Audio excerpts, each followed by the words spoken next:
Good evening and welcome to a Tuesday night edition of the Buddy Martin Show. I am Buddy Martin. I'll be joined shortly by David Whitley.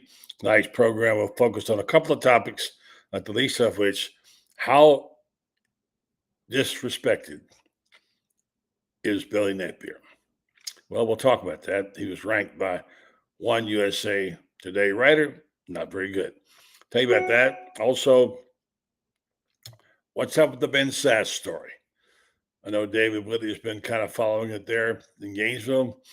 It's certainly odd.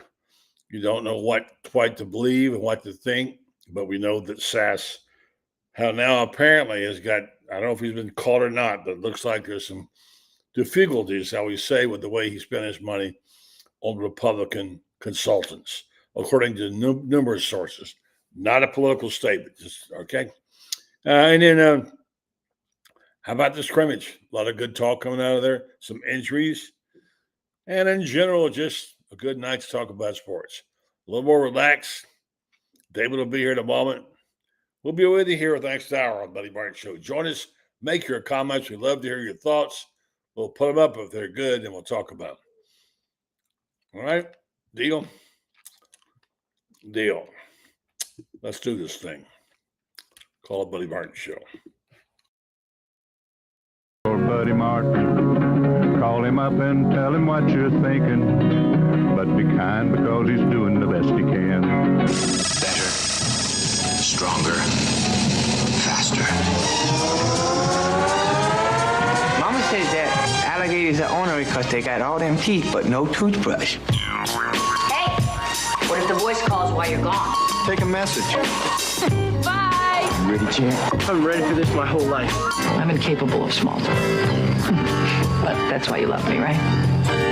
Kind of intimidating to be in the presence of so many great athletes.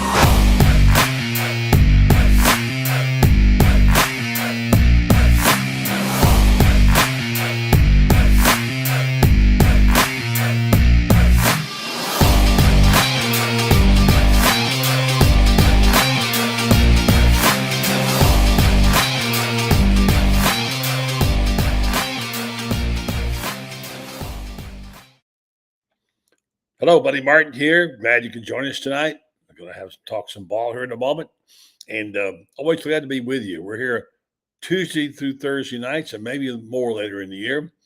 And don't forget to check us out and subscribe. Hit the subscribe button. That helps us a lot. And don't forget Gator Bait. Gator Bait is available for your perusal. Been around for 46 or 7 years. We're still here. And Fran's Beard's back in business, and he has an interesting column or two that you want to catch up on. Brought to you, of course, by Meldon Law, Titan MRI, and our good buddies, this Renstar Medical Research. Let's go right to the Orange and Blue Room, where he's back after a week off. I had to dock his pay for this, but I'll make it up to him. I'll buy him a burger sometime. My good buddy, David Whitley. What's up, David? Well, I didn't exactly take the week off. I was beating the pavement, or the modern day version of it means that I was twiddling my thumbs at the Hefner Football Center complex, waiting on a late. It was sort of like, there's late night with David Letterman. This was late night with a Florida Gator, with a cavalcade of Florida Gator players waiting to be interviewed, and it wrapped up about 10:30, I think, last Tuesday night. But it was fine. But I hated to miss the show. Well, we hated for you to miss it. The thing about it is people think we have exciting jobs. Then they realize how much time we spend waiting. Mm-hmm. But I will say this, at least it was catered. They've been doing a good job on that. So they had Chick-fil-A boxes there, so nobody actually starved to death. Although without the Chick-fil-A, it might have happened. Maybe that's why I know Franz has been on the DL, but he's been missing some good sandwiches. He was a no-show last night at the Spurrier event. Yeah, we missed him. Talk about good sandwiches. I was not there either. I can't say anything. I was here in Panama City, but I talked to Shane. Excuse me, I got a cough drop in my mouth. And Shane was there, and we talked. Bianchi was there. There was an interesting conversation. Kind of went through the writers. And I talked to Freddie Weeby again today. He said the best thing about the whole deal, it's nice to get the money for Ronald McDonald and sell them the tickets out and give all the money to charity. But the best thing was the writers who keep showing up in honor of the HBC. And he says, we talked about that with Shane. Shane says, does that happen anywhere else? I said, no. No, I mean, this is back when you could have relationships with coaches. They actually would let you call you. They would let you call them on the phone. Now, there's a concept. I can't even get my banker on the phone. I called them 9 times. And just while we're at it, another horror story. Nobody cares. I'm just going to tell you because I know you suffer with things like this. Calling AT&T to get one new phone and one number, right? Pretty simple. 9 phone calls later in 3.5 hours. I still couldn't make it plain to the people what I wanted. They, of course, didn't understand me. And I didn't understand them. They talk like this. And then they asked the same question. Could you repeat that zip code again for the 4th time? I mean, all right, I did as best I could. And how far do you go with this? After a while, you say, I'm out. I can't do this anymore. I do have other jobs and things in the world to do besides be on hold.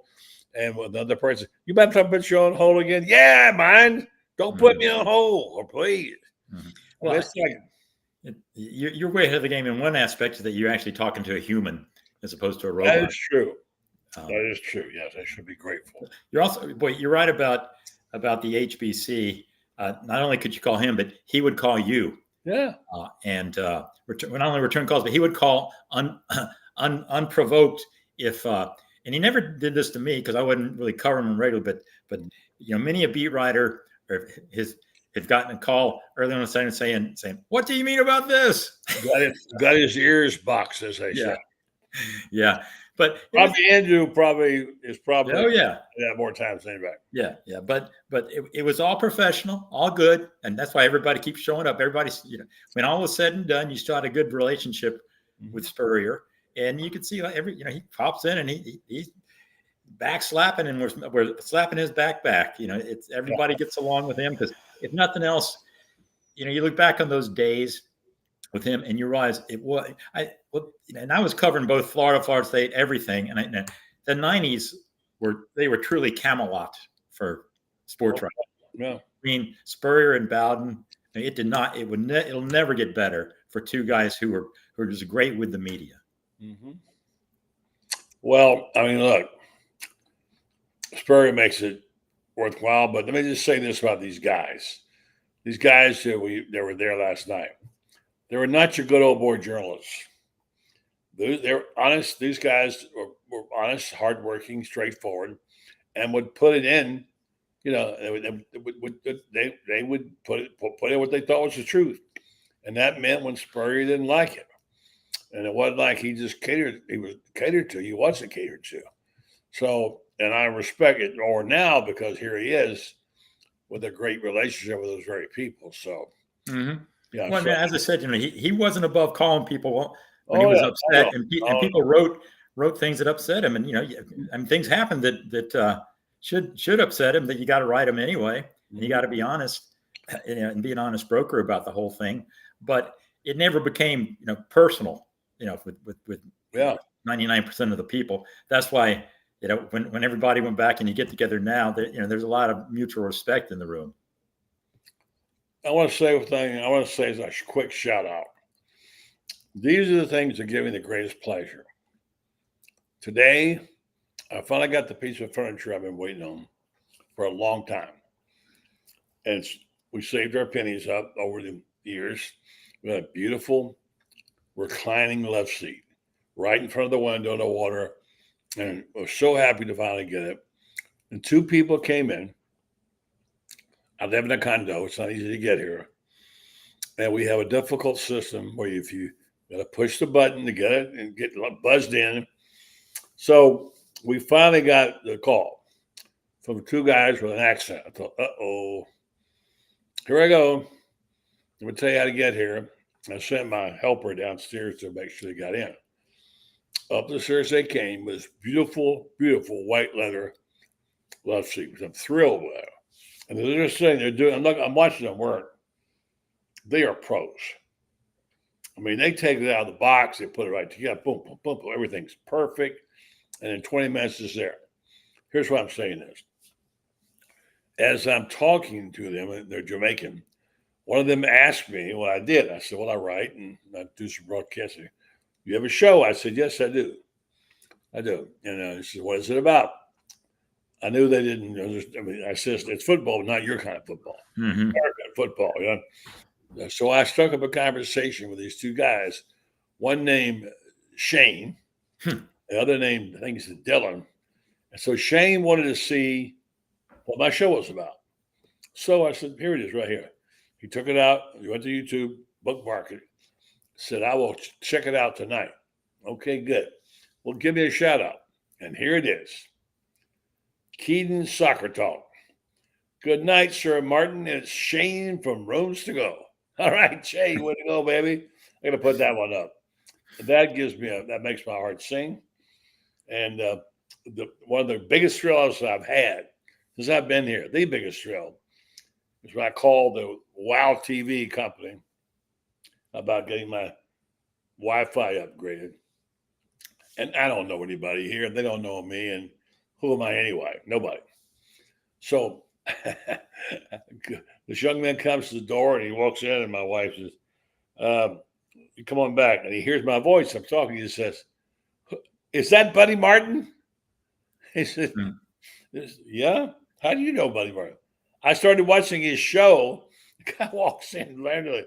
I mean, I never get that. I mean, it's not a vanity thing. It kind of makes me chuckle and think about, the guy would recognize your voice. And this guy, Shane, would show up from Rooms to Go, do a great job, and say, here's the other thing. He's got a show, too. I want to follow his on soccer. So I want to share a little nugget with him. I hope he gives you a shout out to the soccer he does. Fans. Yes. He just did. I'm going to give him one. Yeah, because we know you follow European soccer. Yeah, I got to watch. I've taped a couple here. I got to go watch. Yeah. Well, between the Premier League, I know you're probably a historical big Tottenham Spur fan. I hear, but I'm not a Chelsea fan. He's the Chelsea. He's a Chelsea guy. Not happy about it. He's not happy about his team. No, I watched the World Cup then. Yeah, a little bit. Biggest sporting event on the planet, as they say. Yeah, short of the Auburn-Alabama game, but that's. Yeah, we're talking soccer. Can you believe that? Yeah. All right, so that's the extent of our knowledge. All right, moving on. No, Charley, he was a heck of a player, but that's all. Yeah, he was. You did know that guy. All right, so now tonight's topic. Couple things. Number one, sports star named Blake Toppmeyer from USA Today ranked the coaches in the SEC. What do you think Billy Napier ranked? Oh, I would bet lower quartile. Position number? Somewhere, specifically, I'm going to say 13. You're close, 14. 14, okay. Yeah, so who was behind him? I don't have the rankings. Probably a Vandy coach and whoever else. You always pencil any Vandy coach at 16, and beyond that, I maybe hard to say at this point. Beamer, he's struggling too. But I don't know. But although they say he had three straight top 25 recruiting classes. Mm-hmm. Surprised me. But I mean, I don't know what that means. And I get it. But I'm thinking, when did Billy Napier become a bum? When exactly did he like, okay, he's nothing. Everybody wants to fire him. I keep seeing posts like I saw today. Some guy kind of say, I have it from a big booster. Billy Napier will be fired, and the athletic director has been told to get ready to get to O2. I mean, why does he come up with crap like that? Please.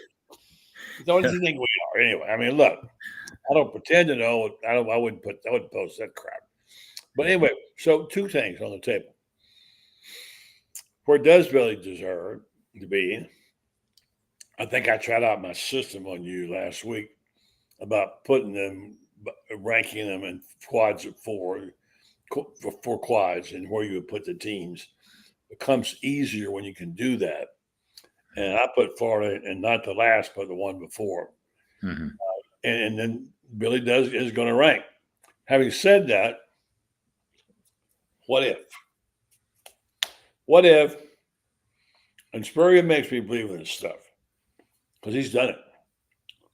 Beating Clemson the year he beat them as a 22-point underdog at South Carolina with Duke, with players that he was taking off the bench. They're having the games of their life. And he didn't know why. But it happened. And he says, if we don't beat Duke, I don't get to Florida. End up getting to Florida. If we don't beat Clemson, I don't get the Florida job. So when people say, let's stop hiring these coaches from these small schools, I don't think Duke is a big school, is it? And, Billy Napier is obviously coached at the big league level, and he coached at Louisiana. I don't think it has that much. He may have underestimated a little bit about what the power of the D line, what the front four is, the big lineman, the line of scrimmage. I'm trying to say this. So I don't know. There's a thought there about that. All right. Second thing is, here's the second what if. I want you to tackle both of these in depth, David. In depth. In depth. All right. The second one is, what if the University of Florida started off 6-0? Impossible, you say? Maybe not so fast, my friend. I'll give you the schedule. You ready? Everybody thinks Miami's the juggernaut. I'm not sure how they became a juggernaut, but now they get all this great love and stuff. So Miami, they could beat Miami. Sanford, they should win. Texas A&M, they got them at home. I think they beat Texas A&M. Mississippi State's a game they should win. UCF, they should win. Then they go to Tennessee and they can win. And there you are. And you got Kentucky, and you could win that. Now, you could conceivably be 6-1 going to play Georgia. All right. Now, you say, yeah, but what about the Bataan Death March in the back half? And yes, there's an awful schedule. It's awful. Like somebody said, Scott Strickland should be fired for making that schedule. But if you go down there and say, okay, could they steal one in the back half? Could they knock off? Not Georgia, not Texas, probably. LSU, yeah. Ole Miss, yeah. And FSU, yeah. They got one of those. If he goes 7-5 and goes to a bowl, he'll be coach of the year. There's my thoughts. David, what's your thought? Well, first, if they shouldn't fire Strickland for the second half of that schedule, because the only game that he had any say over was FSU as a non-conference foe. And you really don't have say in that because you got to play FSU. I mean, everything else is just SEC opponents, and that's just the new reality of things. I mean, it's funny, and the SEC made the schedule, and they certainly backloaded it. It might be nice to have one of those top 15 teams early on, and semi breather there. But fair enough. That's fair enough. That's just one of those things that welcome to the new SEC. Mm-hmm. If you start 6-0, the person who says he's the big time booster says that Billy's good as gone. Obviously wrong. I mean, if he's 6-0, he could lose the final 5 games. He'll be okay because I think he could lose the final 6. Mm-hmm. I think, and unless there's just a complete carpet bombing. Mm-hmm. But I think he would win at least one of them. Sure. And so there you're looking at worst scenario 7-5 bowl win, 8-5. He's sitting pretty at that point. Whether he's under or being disrespected at in that lower quartile at 14, you're talking in the here and now. I mean, if you're looking at it from 30,000 feet, which is what guys like Blake do, and the national guy who do these rankings, a lot of them, they're not around the program every day and see, I mean, some of it's just spin and some of it may just be wish casting on the part of people who say, yeah, I mean, we got it together. But I mean, you see evidence that the program is turning around. But if you're sitting there just, looking from Nashville or Chicago or whatever, all you see is, it's Billy's third year. First year he came in, losing record, but you figured to turn around. Then one thing that sticks in everybody's heads is the Rashada scandal, just that fiasco. And that tarnished the Billy brand of, for, gosh, the tarnish still hadn't worn off. It just gives the impression that he's not done the NIL under control. Yeah. And then there was the special teams mistakes.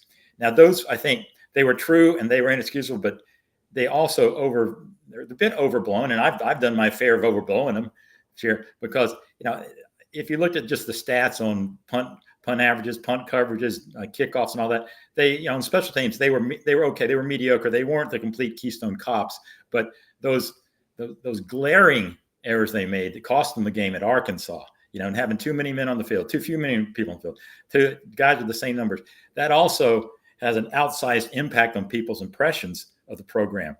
So you throw in the sort of the incompetence narrative along with just the record. And when you lose 5 in a row at the end of the year, you're going to sit there and say, man, this guy's in trouble. Can he coach? I mean, is this the Peter principle at work? Because, he won at Louisiana, but it's like so many other guys, can you make that jump?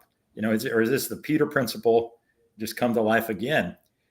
So whether he deserves it or not, if I'm sitting there just looking at it from that standpoint, I'd say, it is warranted. But say he's got time to turn that around. And if he goes 8-5 and turns it around, as he says, next year's rankings, he'll be a lot better. But, it's always going to be tough to be ranked really like in the top quartile of the SEC because SEC is just such a good league, be it coaches, recruiting classes, all that. But if he turns around, as they say, he'll be up there in 2 or 3 if he does it. But but you're always going to have Kirby up there, and who does is Sarkisian all that he's made up to be? We no longer can we just plug in the GOAT up there. So but I don't know who would you rank him. I mean, there's probably 2 or 3 guys that you could make the argument he's as good as or better right now, but it'd be tough to put him above 12 or so, 12 or 11 or 12, just based on what he's done so far. Well, we won't get into it tonight, but you have to say, who would you trade? Yeah. Which coach would you take? Yeah. Would you rather have? Mm-hmm. I could think maybe 2, 3, maybe. But other than that, I don't know that I'd want any of them. So anyway, all right. So this is being brought to you by Meldon Law. They won't back down. I heard Jeffrey's back in America. He sat next to, last night, I think he sat next to Dr. Peter Delicato, who has a piece on Gator tonight about knee injuries, about hamstrings. Given that Anthony Richardson threw everybody under the bus about his hammies, Dr. Pete wasn't involved in that, but he wrote me a little piece about the treatment and what's going on with hammies. Anyway, so where was I going with this? Jeffrey Meldon. Jeffrey Meldon, yeah. Meldon Law. That's where I was going. Mm-hmm. Talk to Jeffrey. He's a character. He cha-chas, man. He does all kinds of stuff. And he's having too much fun to be a lawyer. But anyway, he just got back from Europe. I was having a great time. Meanwhile, if you need legal services, I would highly recommend it if you're in the Central Florida area. Look him up. Don't get a hold of one of those big box people who send a second-year law student out to do your deal for you. Call him and get a pro. Just like my guys from Rooms to Go, they were all pros. Get a pro guy who would do it. You might want to review, as I talked to Dr. Pete last night, I said, do you give second opinions? Just all the time. Same thing in law. If you have a situation you're unhappy with, call him up. He'll help you out on that second opinion. Meldon Law, where you can be guaranteed he will not back down. Now, here's a guy, and David, I want to continue this conversation here. Hold on one second. Let's bring Rob Brown in tonight. Say good evening to Rob. Good morning. Good evening. Hey, been listening to y'all. Making some good points. I mean, David's right. You put Napier about 11 or 12. But here's a question. Is Florida a top 15, top 20 team talent-wise? Of course they are. It's just everybody's looking at the schedule. I mean, I can't remember more talk about a schedule, and I think it's way overblown. I mean, again, I'm with you, buddy. Miami's good. They're coming off a 3-5 season. Cam Ward's a good quarterback, but he had a lot of stats against Pac-12 defenses last year. How many times do you see wide receivers blowing past safeties and corners in the SEC? I don't think he knows what he's getting into in game one. Just the speed of the game. That's what's going to happen. Florida, on that blue chip index, I say it every time I talk with you, is 9th. 63% of the roster is 4 and 5 stars. I mean, there's questions about, are you developing guys in the right places? But how good is Billy Gonzalez, guys, as the receivers coach? Where would you put him in the SEC? Top 3 at least? Top 3, yeah. And by the way, just an interesting story. Their star receiver, Trey Wilson, said he almost quit last year over Billy because he didn't understand what he was doing, coaching him hard. And now he loves it. See? He loves it being coached hard, you know? Yeah. So, yeah. So, I mean, I think, and I don't know this because don't follow the team as closely as David does even, but it seems to me, David, that the defense has really made some improvements with players and coaches. And the defensive coordinator has got their attention, and they're doing stuff. Well, you can't really read the defense in a non-contract practice.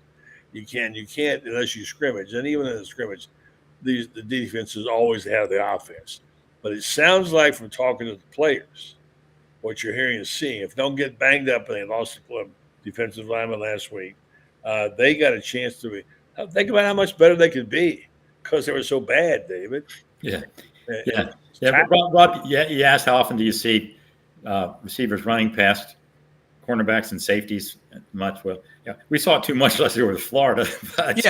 But that you also point out that the talent level that they have, but a lot of that talent was young and is still young. But last year, the youth showed.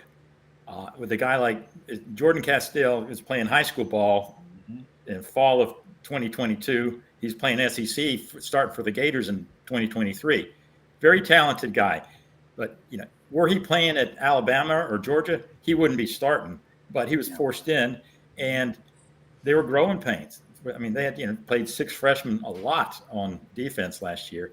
And now all those guys, the growing pains shouldn't be as painful now. I mean, people talk. Jordan Castile, and everybody says, now he's just reacting fast, boom, boom, boom, and it'll be true with him. It'll be true with guys like Kelby Collins and other guys on defense, where now they're not out thinking, they're out there just reacting to plays, and that just that experience is on defense is going to be huge. And another thing on defense is just now they have more bodies to throw out there. I mean, they have depth. I mean, they had losing, Jamari, was, that was a blow.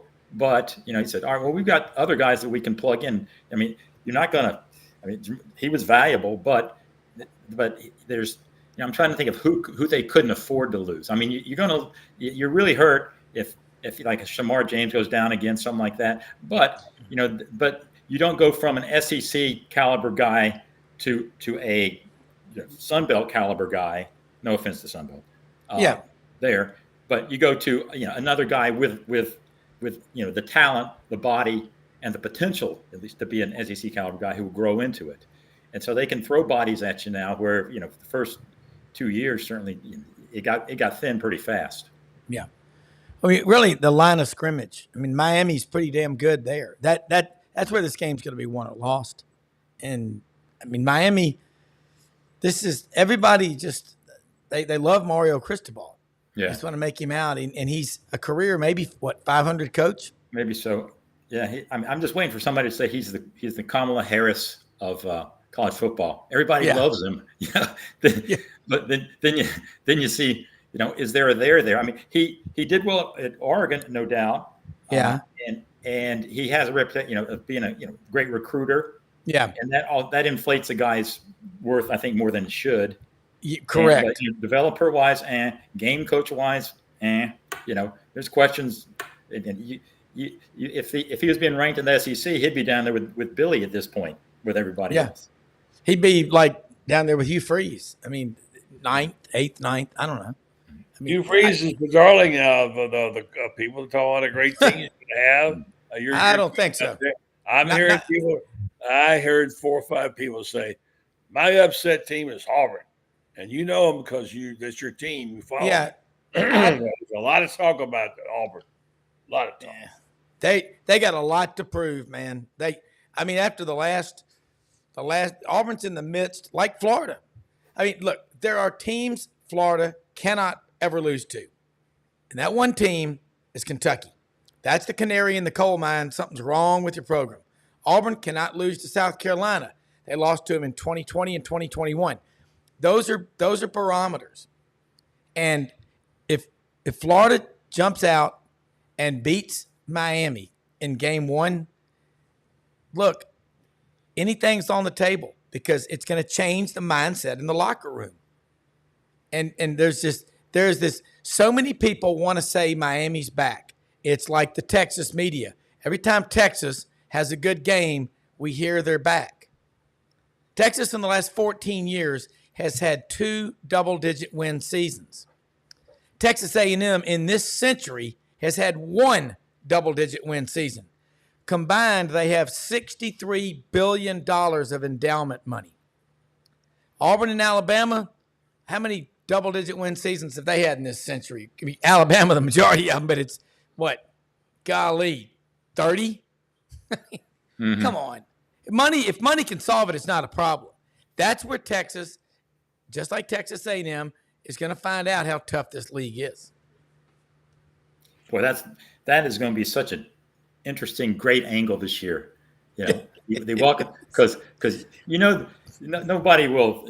I don't know, said it, but they really want to come in and show they belong. The SEC wants to show these new guys, hey, welcome to the tough neighborhood, kid. Yeah. I think Florida goes out there November 9th, and I'm not going to be shocked if they don't have a resounding win in Austin because you're most likely to get mugged in your own driveway. Texas is going to be thinking, whoa, man, we got him at the DK. We had Anwar Richardson from orangebloods.com on the show yesterday. Great guy. Got some great Texas writers. Ken Capps, Bo Carter, they know Texas. But, again, those of us that are SEC guys, sleeping on Florida is like swimming in a place where they say the sharks are friendly. They're still great whites and tigers. I mean, I just know Florida. Y'all forgotten more than I know about Florida. I just got a lot of respect for that program and just the athletes that they have. But I got a question for both of y'all. Line of scrimmage, front 7 defense. How are they 2 and 3 deep? That's the question. That's what gets people in trouble. They're 2, but not 3. Yeah. And they're better coached. Key injuries will certainly, but look, it's going to happen to everybody in a schedule like this. Yeah, where you're not playing bottom of the month. That's why I don't have any respect for Missouri. They're not playing much. They like 2 games. They're a good team, but I mean, when you got to go out there and it's like when you're a prize fighter, you don't go fight the number 1 contender, 3 or 4 times. You get the bottom of the month and get tuned up, right? Yeah. But this is a situation where now there are no more bums of the month. You got to earn a living. You got to go out there and you got to take your shots, body shots. And come December, your old body's going to be hurting. And dragging your butt out there to play is going to be hard. And that's where the want to comes in big time. Yeah. Right.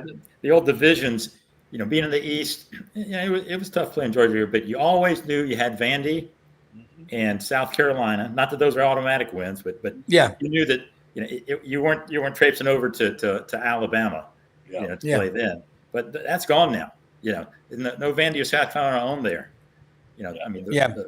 Who's the easiest SEC team they play? I mean, it's got to be Texas. I mean, Texas A&M just because they're such an unknown. but they're getting a lot of love too. Who? I mean, trying to think. Kentucky. And we know they can't be taken for granted. no, Yeah. no. Yeah. So Roger, there's talk to SEC people every Yeah. day in the league, and what are they saying to you about those teams? Well, again, I do think Texas is better prepared than Oklahoma today to come into the league and have success early. You got to remember, Oklahoma lost Dylan Gabriel. He's gone to Oregon, and all 5 starters on the offensive line. They got Jackson Arnold, the highest rated recruit they've ever signed in Oklahoma history. And they've had some great signees. But the other one is with Ole Miss. They got 12 defensive linemen that they really like. How are they going to do handling being the hunted, not the hunter? That's the thing. And Lane Kiffin, everybody likes to rip on him, but he was the one coach in the meeting rooms that didn't sit on his hands when Nick Saban asked people to be honest if they had something to offer. The rest of the guys out there were goat worshipers. He got up and said, if we don't change our offense in 2014, we're a dead man walking.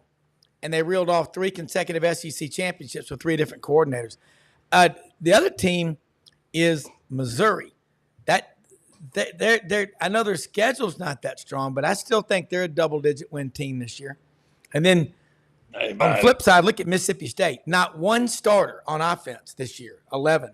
None of those guys, not a single one of them, started in the Egg Bowl. So they got a lot. Jeff Levy's going to be an unknown.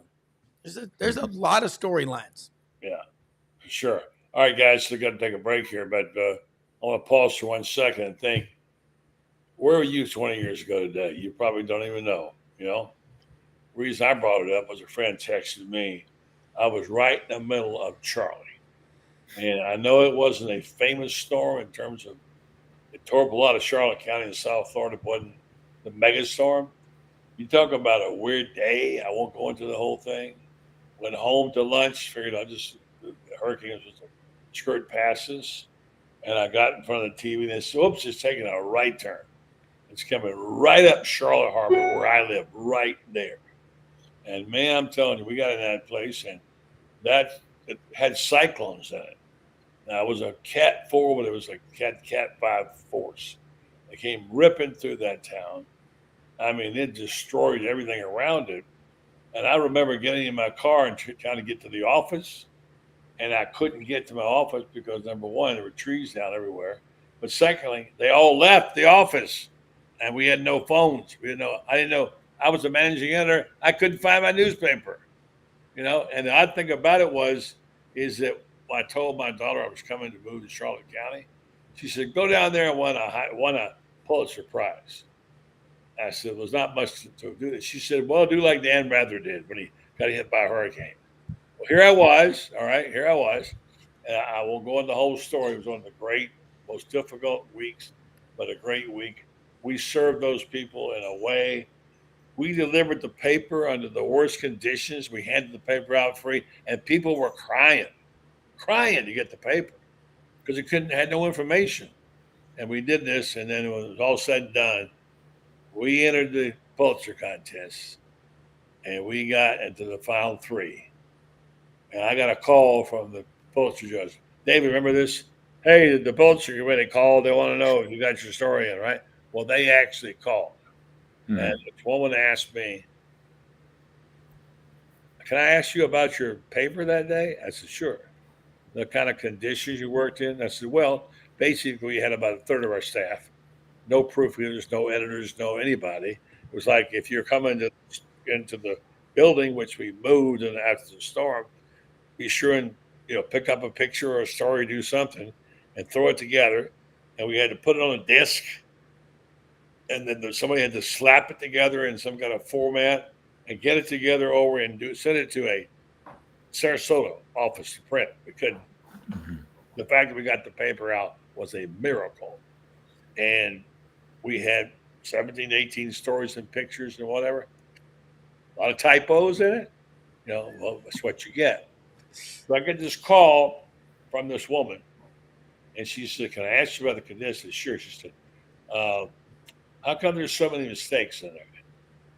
I said, ma'am, every one of those typos is an honor to me, because I'm so glad we were able to get any paper at all under the worst conditions with no proof. Storm hit at 4:30 in the afternoon. We had a paper out the next day with no staff and no people. I said, I'm proud of all those. So we didn't have our staff, but we did the job for our community. It's okay, thank you very much. And I called my friend Martin Peter Clark, who's been on those juries. I said, what does that mean? He said, well, that means they have a table and you're one of the three. And they're putting people on the bottom, picking them back up, and they're looking at your review. Well, sure enough, we made the final three. And we lost to the New York Star Ledger, who had 100 people working on one story. 100, and it was about what? They found out the governor was gay. That won the Pulitzer. Okay? So if I'm a little bitter, I am. But anyway, that's how I remember what a great day in journalism, what a difficult day it was. A hard time. I just want to get that for good book. All right. Buddy, yeah. You just reported that Hurricane Charley was gay, and you'd have won. There you go. What did I think of that? Yeah. Well, David Whitty. You always be Pulitzer caliber to us, though. Buddy, we're going to give you the Pulitzer. David, would you present it to him with a 30 rack of Ham's beer to celebrate? Yeah. Let me go get one of mine off the shelf. I can spare one or two. Dun, dun, dun, dun. Well, see, I had the plans for it to go right next to this up here. I wanted to go to. I wanted to Next to your Emmy. I wanted to put it right there, but we didn't get one. Anyway, let's welcome in Loren. I want to make it Brian, folks. This program is brought to you, this segment, by Titan MRI.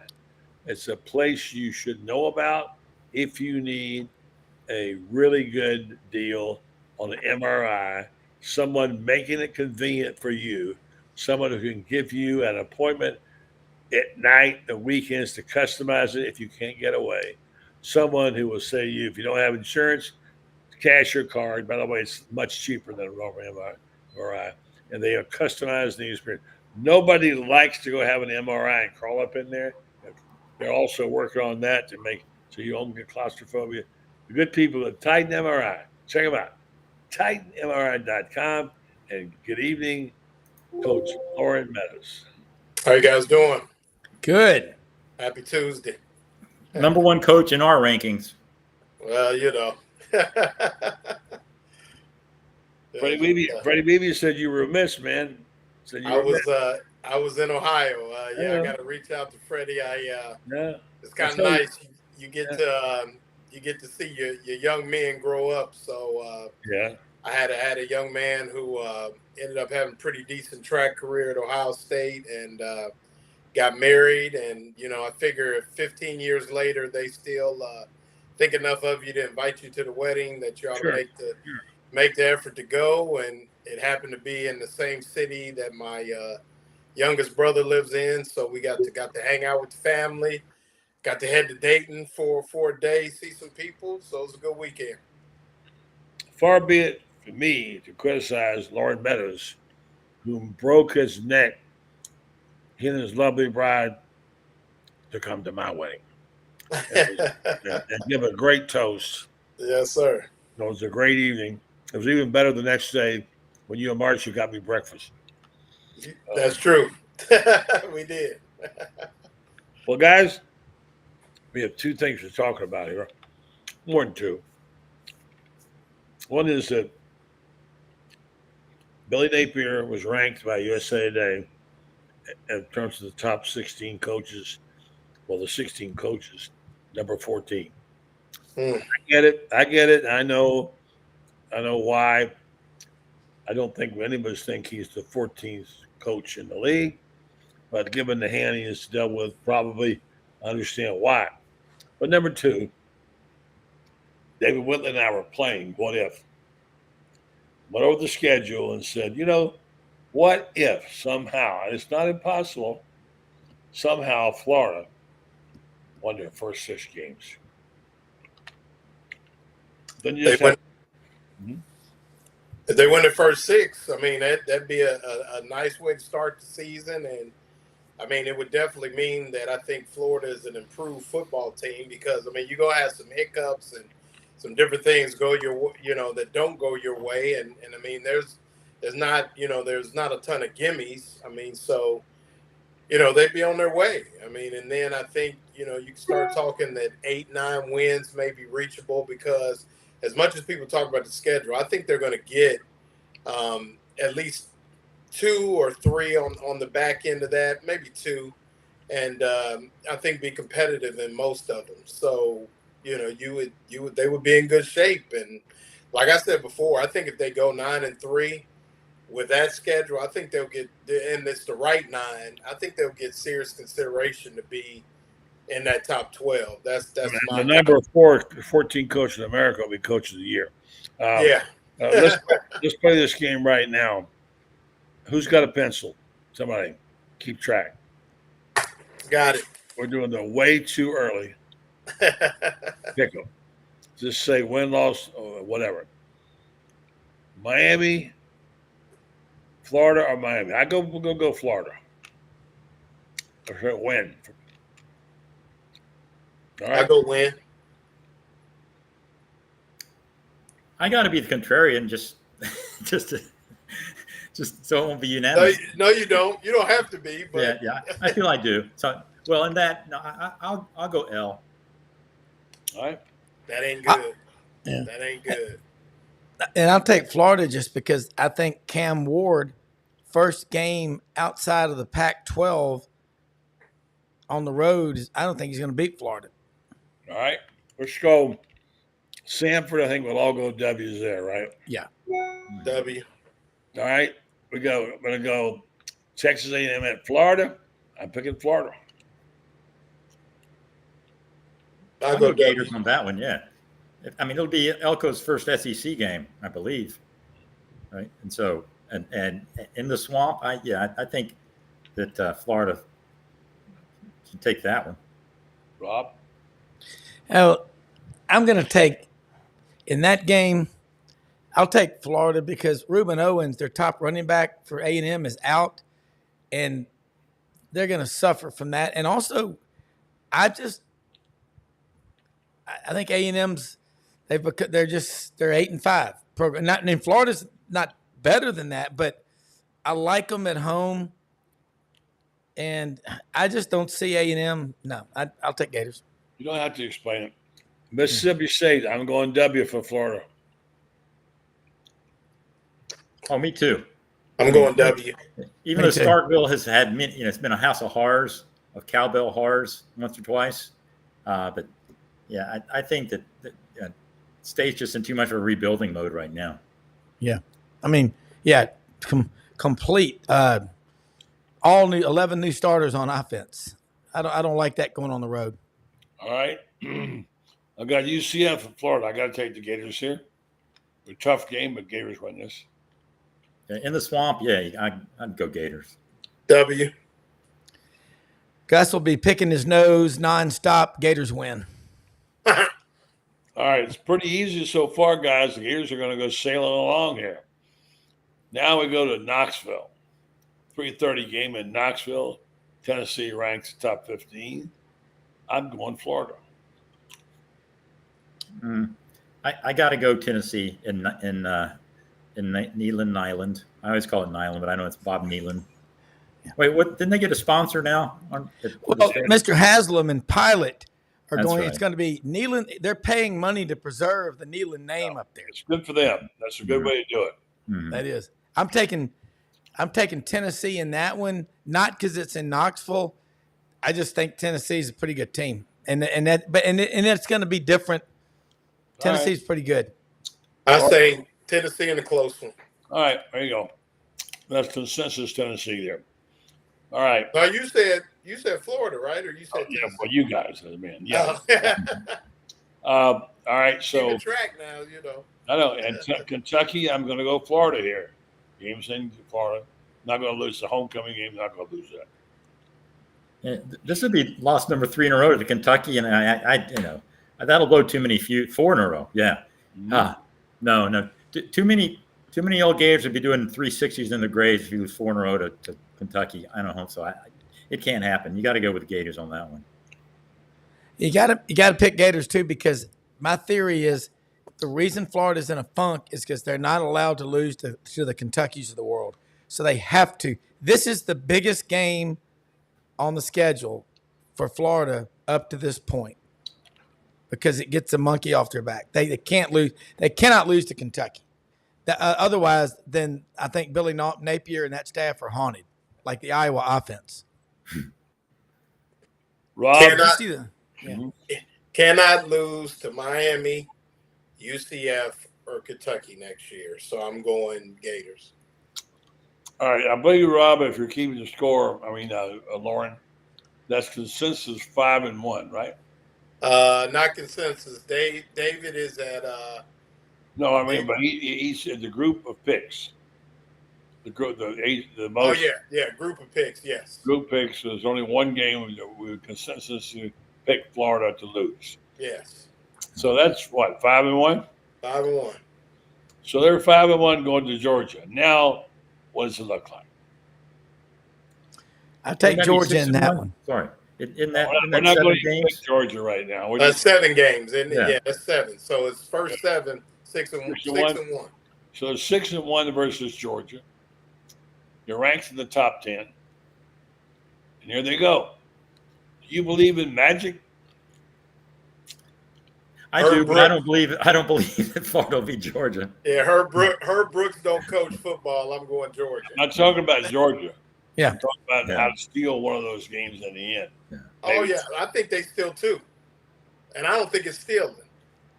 See, I'm with Loren. I got Florida to win 8 games, and I'm going to give them that because they're going to win their bowl game if they have to. I can't see them just self-destructing. All right, let's play it out. We'll give Georgia W's all the way around, okay? Yeah. Loren? Yeah. Texas. I'm giving Texas the W there, an L for Florida. Mm-hmm. At this time, yes. Yes. If Florida's 6-1, those last 5 games, everything's on the table and anything's possible. But do you pick Texas or Florida? Yeah, because if Florida's 6-1, they go to Austin and shock the 40 acres. They'll be 7-1. They'll be 6-2 at that point. Yeah, I mean, right now I would pick Texas, but by that time, you don't want – if Florida rolls up in there with 1 loss, I'm with Rob. It's all right. We'll see about that. We're talking about what it looks like right now. Okay. LSU coming to the Swamp. Florida's got to win this game. I'm going Gators. Me too. I'm going to take LSU in that one just because of where it falls. Yeah, I think that's just a tough spot. After those 2 games coming home, I think that's probably an L. All right, 2-2. What you got there? Okay, that one. That's no consensus pick. Ole Miss. I'm going Florida. That's my upset pick of the year. I said it, buddy. I've said it for months. They will beat Ole Miss at home. Mm-hmm. I'm taking Ole Miss in that one. Yeah. I can't. I'm saving my upset for the next one. All right, so David's picking Florida to beat Florida State. Yeah. So am I. I am too. Is that an upset though? I mean, on paper it's an upset, but I don't think it's an upset. By that time, it might not be right now. On August 12th, it's an upset. Right. Okay. But Florida State had 31 guys quit on the team and got their brains beat in by Georgia. That's a character issue. I like Mike Norvell, but shame on him. All right, what we got, Loren? What kind of record do we have here now? So you got Dave is at what's your 8-4, Dave? 7-5. Total consensus. Oh, yeah, total consensus. Oh yeah, I was 7-5. 7-3 and 8-4. Consensus 8-4. Well, we had 2 games that were ties. Yeah. 2-2. So how many W's we got there? I think we got 6 W's. I got him at 8-4. 6 W's. But then if you look at it from 6 consensus W's and then between all of us, you got 8 wins. So we're saying there's a possibility. So you're saying there's a chance. There's a chance. Yeah. Yes, Lloyd Christmas. We would say they're saying there's a chance. bet. I know they don't build buildings in Vegas because they're wrong, but I'd bet the over. I bet the over. It's just mentally, buddy. If Florida has those 6 wins going into Austin, they're going to go in and do what Texas did to Alabama last year at Bryant-Denny. I picked games. I mean, last year I was pretty damn well. My son and I picked these games at like 68% last year. We keep a little. We use it like we do picking stocks. You do not get caught up in where the game's being played. It's also when it falls on the schedule, like David referenced a minute ago. You're going to be coming in, off of a couple of big games. I'm not saying you're going to have a letdown. It's just that other team's going to be a little bit better that day. LSU is a pain in the butt for Florida. Mm-hmm. And Kentucky is too, but I'm a David, man. Gators will be turning 10 360s in their graves. 4 losses in a row to Kentucky. It cannot happen. The governor says it cannot happen. No, that would be that. Last year at Arkansas when things unraveled, you knew that it was over. Yeah. Yeah. And so you'd get that same vibe if Kentucky beats them 4 in a row. It would just be. Yeah, he cannot lose to Miami, Kentucky, and UCF. I mean, if he loses to Miami that first game, I mean, I know David just said maybe, but that is not going to be good for business at all. Yeah, I think a Kentucky loss could be a program killer. I mean, a coach killer. Yes. I think it would be. I mean, you just can't do it. I mean, sorry, Kentucky fans, but you can't. Florida can't do that.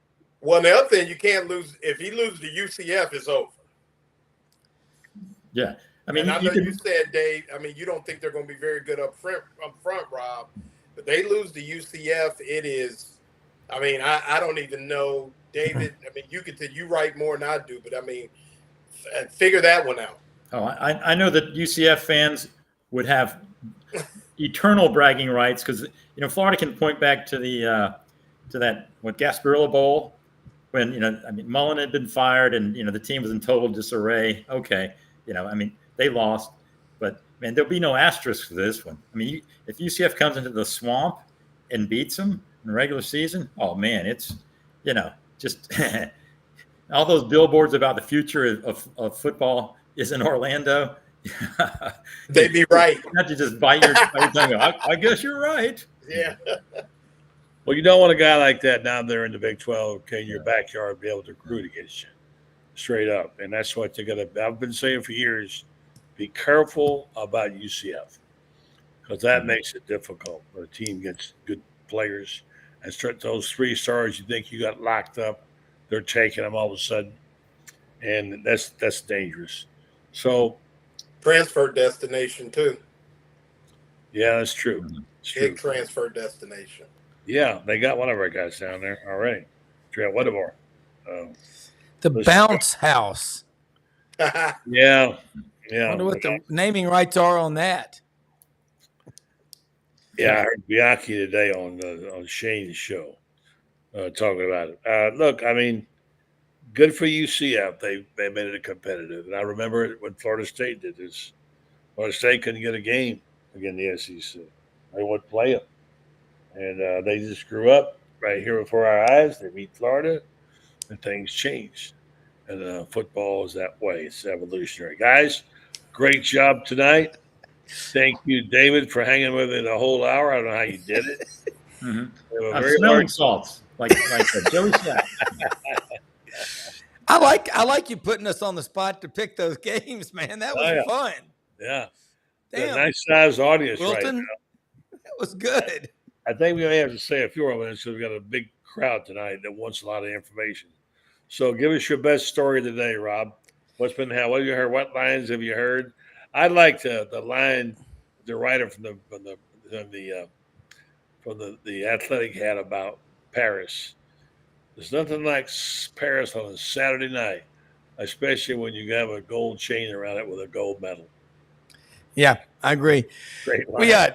We lot happening. I mean, this tomorrow morning we're going to have Ron Higgins, great writer, down in Bossier Shreveport Journal, Shreveport Bossier Journal. Harold Grader from the Liberty Bowl and the Touchdown Club, talking about the lineup of speakers. Also Dudley Dawson, Hogville.net, Vince Ferrara, the sports animal in Knoxville. I think Kirk McNair said it yesterday. So far, Kalen DeBoer is doing everything right. But, let's see what happens if they lose a game or two. When he first got to Alabama, Kalen was giving out his phone number to fans. And people were like, oh, no. You can't do that. So I think right now the biggest question is Alabama's 5th, Ole Miss is 6th, and they don't play each other. It is a weird year. Yeah, Georgia's got to earn it, though. They have a tough schedule. So we'll see. I'm ready to get it on. I want to see some ball. I don't get excited until the week of the 4th. By the way, are you all in agreement with me that ought not be a week 0? Yeah. It's week 0. I mean, come on. We're just one TV contract away from a week -1. 4th of July college football. Here it comes. Pretty much. Oh, yeah. Burning at the stake. I will say this, and Loren, you can speak on this. I love these legacy signings. C.J. Ingram, although he's not a football player, he's a great kid, and he's now committed to Florida. And you take Vernell Brown, and these things are really make a difference. I love their legacy, Loren. They're legacy players. Yeah, I mean, you got to get those. I mean, we talked about it. You got to get those legacy guys. I mean, you have to. And, like I said, even when you get into nephews and with the L.J. McCrays and some of those guys, even Trayon Webb, D. Webb's nephew. I mean, you're getting those guys, Miles Graham. I mean, you got to get them. I mean, other big programs get them. The names are the same, and you see them. And I was just in the city that has made their living, Columbus, Ohio. When Daddy played at Ohio State, son plays at Ohio State, granddaddy plays at it, and for a while, Florida was making their name doing that, and they got to get back to it. So, I mean, even to get a guy like C.J. Ingram, who is going to concentrate on basketball, to still get that. I mean, it works for basketball. Florida has to get those names, keep them in-house. I mean, the kid grew up 10 minutes from, I don't know how far Hawthorne is actually, but I mean, literally in Gainesville's backyard. So, I mean, you got to get them, and that's huge. CJ, here's the thing about CJ is CJ went into, and this talks to you about hard work and how kids go. I don't think this time last year he had one Division I basketball offer. He had some in football because he's a state championship quarterback, but not in basketball. He couldn't even get the MAC schools and some of those schools to give him an offer. 6'5", can shoot it. He had offers by the time he committed to Florida. He had offers from every blue blood program. He had offers from Kansas, Villanova, Michigan, all these schools. And I mean, had elevated his game so much to be one of the top swingmen in the country. So to get a guy like him, and I mean, that's big for Florida. And obviously being Cornelius Ingram's son, I mean, it's just the pedigree, and he's gonna keep growing. He's gonna get bigger, and just an athletic talent. So, Florida missed out on one. They didn't get Brendan Martin signed to a baseball contract with a pitcher, like his dad was. Okay, it's not legacy. But I think Loren. Well, I think David's great grandson is a really good field hockey player. They'll be getting him probably soon, right, David? Oh, we're grooming him, yeah. Already, and I'm just wondering, when are we going to hear about Tim Tebow Jr.? I mean, it's about time they got. He and the missus got busy, I think. Thinking the same thing. It isn't about time. I know. Come on. Tim needs to stay home more often. I was gonna say he's too busy traveling, doing this, speaking. Too busy. He got to stay home long enough. We got also This is Emmett's son we missed out on. Yeah. He's transferring from Stanford to, do y'all know where? Is it A&M. A&M? Yeah, that's what I thought. Yeah. That's right. He'll be coming to the swamp. Yeah. How about the Jackson family for legacies, man?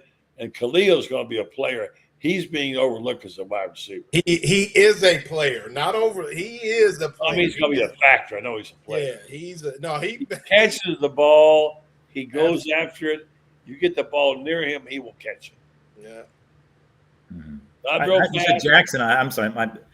I'm sorry. I thought you talked Michael Jackson. I was like, oh man. And what Elvis had died if he knew that Michael was eventually going to be a son-in-law. That was. But he and Ahmad Black has a son too, so look out. Yeah. You know. Yeah, Elvis. The anniversary is August 16th, but you don't do a show Friday anyway. I know you'd have to take off in observance. I know that. Oh. Well, I have work to do. Yeah, I can't work 7 days a week like you. Go eat you a dozen Krispy Kreme jelly-filled donuts in remembrance of the king. That's fine. Fire away. Guys, I got to go to bed. I'm old. I'm tired. So was Elvis. Yes, he is. My buddy has left the building. Yes. Or he's leaving the building. I love having you guys on. I got to tell them about Renstar, the company that's so good, and I love them all. Love them and love what they do. So, guys, thank you so much for joining the show, making this show. I can always count on this group coming up with something zany and interesting. So, have a good night. We'll catch up to you again next week, hopefully. And Rob, good luck on your show tomorrow. Fired up. Thank you so much. Yes. Adios, amigos. Good night, everybody. Good night, John Boy. Good night, Mary Ellen. All right. So thanks, folks. I'll say, Rob, good night to you too. And I want to tell you about Renstar because they're special people and they do some good things. And I believe in what they do. They're really putting it in the hands of us to do something about our health. And not just our health, but our friends and our neighbors and our communities. They're giving us opportunities to go and be a part of their studies.